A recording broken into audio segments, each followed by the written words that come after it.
اے اہل اسلام، اب اللہ اور اس کے رسول کی طرف سے ان مشرکوں سے جن سے تم نے عہد کر رکھا تھا بیزاری اور جنگ کی تیاری ہے۔ سو مشرکو، تم زمین میں 4 مہینے چل پھر لو اور جان رکھو کہ تم اللہ کو عاجز نہ کر سکو گے، اور یہ بھی کہ اللہ کافروں کو رسوا کرنے والا ہے۔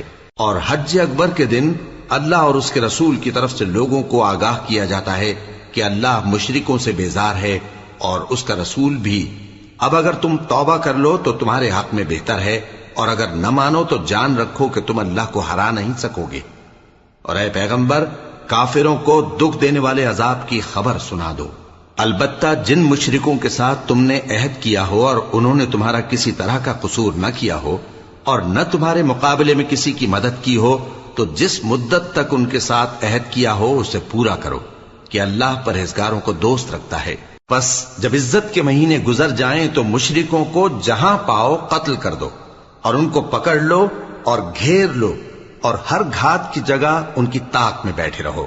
پھر اگر وہ توبہ کر لیں اور نماز قائم کرنے اور زکوٰۃ دینے لگیں تو ان کا رستہ چھوڑ دو، بے شک اللہ بخشنے والا ہے، مہربان ہے۔ اور اگر کوئی مشرک تم سے پناہ کا خواستگار ہو تو اس کو پناہ دے دو، یہاں تک کہ وہ کلام اللہ کو سننے لگے، پھر اس کو امن کی جگہ واپس پہنچا دو، اس لیے کہ یہ بے خبر لوگ ہیں۔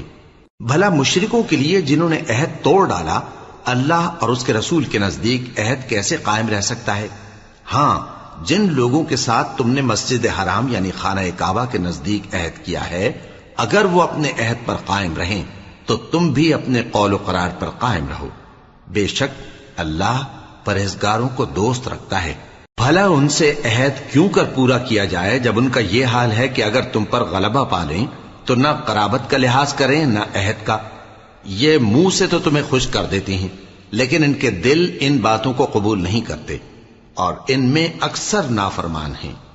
یہ اللہ کی آیتوں کے عوض تھوڑا سا فائدہ حاصل کرتے اور لوگوں کو اللہ کے رستے سے روکتے ہیں۔ کچھ شک نہیں کہ جو کام یہ کرتے ہیں برے ہیں۔ یہ لوگ کسی مومن کے حق میں نہ تو رشتہ داری کا پاس کرتے ہیں نہ عہد کا، اور یہ حد سے تجاوز کرنے والے ہیں۔ اب اگر یہ توبہ کر لیں اور نماز پڑھنے اور زکوٰۃ دینے لگیں تو دین میں تمہارے بھائی ہیں، اور سمجھنے والے لوگوں کے لیے ہم اپنی آیتیں کھول کھول کر بیان کرتے ہیں۔ اور اگر عہد کرنے کے بعد اپنی قسموں کو توڑ ڈالیں اور تمہارے دین میں تانا زنی کرنے لگے تو ان کفر کے پیشواؤں سے جنگ کرو، ان کی قسموں کا کچھ اعتبار نہیں ہے، عجب نہیں کہ اپنی حرکات سے باز آ جائیں۔ بھلا تم ایسے لوگوں سے کیوں نہ لڑو جنہوں نے اپنی قسموں کو توڑ ڈالا اور پیغمبر کو وطن سے نکالنے کا ارادہ کر لیا، اور انہوں نے تم سے عہد شکنی کی ابتدا کی۔ کیا تم ایسے لوگوں سے ڈرتے ہو؟ سو ڈرنے کے لائق تو اللہ ہے اگر تم ایمان والے ہو۔ ان سے خوب لڑو، اللہ ان کو تمہارے ہاتھوں سے عذاب میں ڈالے گا اور انہیں رسوا کرے گا، اور تم کو ان پر غلبہ دے گا، اور مومن لوگوں کے سینوں کو شفا بخشے گا، اور ان کے دلوں سے غصہ دور کرے گا، اور اللہ جس پر چاہے گا توجہ فرمائے گا، اور اللہ سب کچھ جانتا ہے، حکمت والا ہے۔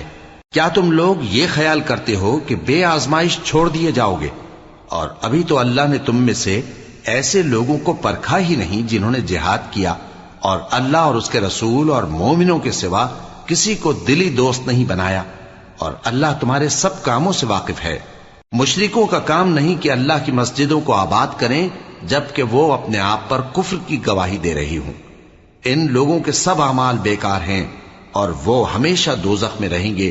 اللہ کی مسجدوں کو تو وہ لوگ آباد کرتے ہیں جو اللہ پر اور روز قیامت پر ایمان لاتے اور نماز پڑھتے اور زکوٰۃ دیتی ہیں، اور اللہ کے سوا کسی سے نہیں ڈرتے۔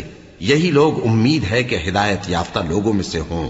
کیا تم نے حاجیوں کو پانی پلانا اور مسجد حرام یعنی خانہ کعبہ کو آباد کرنا اس شخص کے اعمال جیسا خیال کیا ہے جو اللہ اور روز آخر پر ایمان رکھتا ہے اور اللہ کی راہ میں جہاد کرتا ہے؟ یہ لوگ اللہ کے نزدیک برابر نہیں ہیں، اور اللہ ظالم لوگوں کو ہدایت نہیں دیا کرتا۔ جو لوگ ایمان لائے اور وطن چھوڑ گئے اور اللہ کی راہ میں مال اور جان سے جہاد کرتے رہے، اللہ کے ہاں ان کے درجات بہت بڑے ہیں، اور وہی مراد کو پہنچنے والے ہیں۔ ان کا پروردگار ان کو اپنی رحمت کی اور خوشنودی کی اور بہشتوں کی خوشخبری دیتا ہے جن میں ان کے لیے ابدی نعمت ہے، اور وہ ان میں